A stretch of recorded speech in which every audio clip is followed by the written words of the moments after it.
నమస్తే నేను Devi, welcome to off the card. వాళ్ళంతా బిల్డింగ్ చోట సంతోషంగా లేరా? బాగా రాజకీయ ఉక్కపోత ఫీల్ అవుతున్నారా? ఎప్పుడెప్పుడు బయటపడదామా అంటూ టైం కోసం ఎదురు చూస్తున్నారా?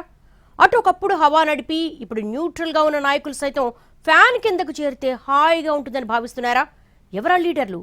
ఏంటా ఘర్ వాపసి మంత్రం? 2024 అసెంబ్లీ ఎన్నికల్లో వైసీపీ అధికారం కోల్పోయాక రాజకీయ సమీకరణలు కూడా చెప్పుకోదగ్గ స్థాయిలో మారిపోయాయి.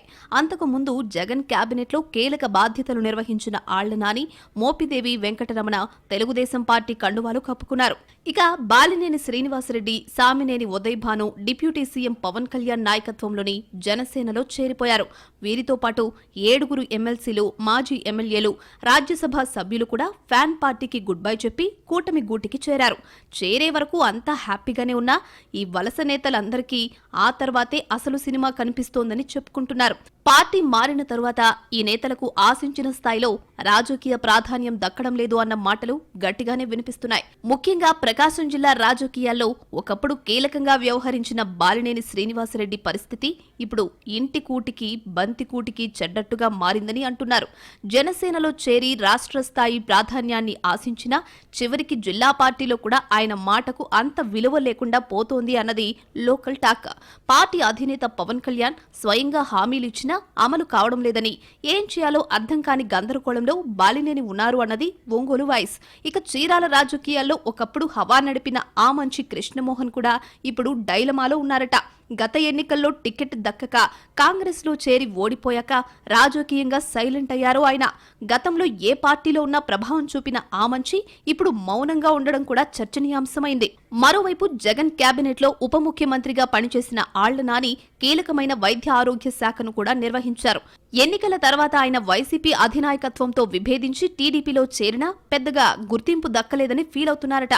అటు మరో మాజీ మంత్రి మోపిదేవి వెంకటరమణ పరిస్థితి కూడా ఇదే విధంగా ఉందని మాట్లాడుకుంటున్నాయి రాజకీయ వర్గాలు.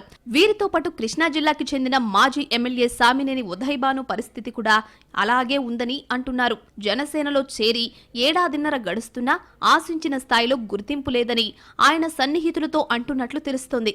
ఇక మరో నేత జంగా కృష్ణమూర్తి రాజకీయ ప్రయాణం కూడా ఆసక్తికరంగానే ఉంది. కాంగ్రెస్ ను వీడి వైసీపీలో చేరి 2019లో ఎమ్మెల్సీ పదవి కీలక బాధ్యతలు దక్కించుకున్నారాయన. 2024 ఎన్నికల నాటికి వైసీపీ మీద అసంతృప్తితో టీడీపీలో చేరారు. పార్టీ అధికారంలోకి వచ్చాక టీటీడీ బోర్డు మెంబర్ పదవి దక్కింది జంగాకు. కానీ ఆ తర్వాతి పరిణామాలతో ప్రస్తుతం ఆయన కూడా అసంతృప్తిగానే ఉన్నారు అన్న టాక్ వినిపిస్తోంది. వీరితో పాటు మరో మాజీ మంత్రి అవంతి శ్రీనివాస్, సిద్ధా రాఘవరావు, గ్రంథి శ్రీనివాసరావు వంటి నేతలు ఏ పార్టీలో చేరకపోయినా రాజకీయంగా సైలెంట్ మోడ్లో ఉన్నారు. వీరందరి ఆలోచనలు తిరిగి వైసీపీ వైపు తిరుగుతున్నాయి అన్నది తాడేపల్లి టాక్.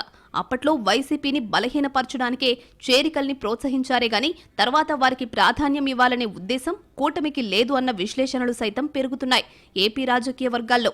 ఈ క్రమంలో కూటమి పార్టీల్లో చేరిన వారితో పాటు న్యూట్రల్ గా ఉన్న వాళ్లు కూడా మళ్లీ వైసీపీ వైపు చూస్తున్నారు అన్న ప్రచారం ఆసక్తికరంగా మారింది.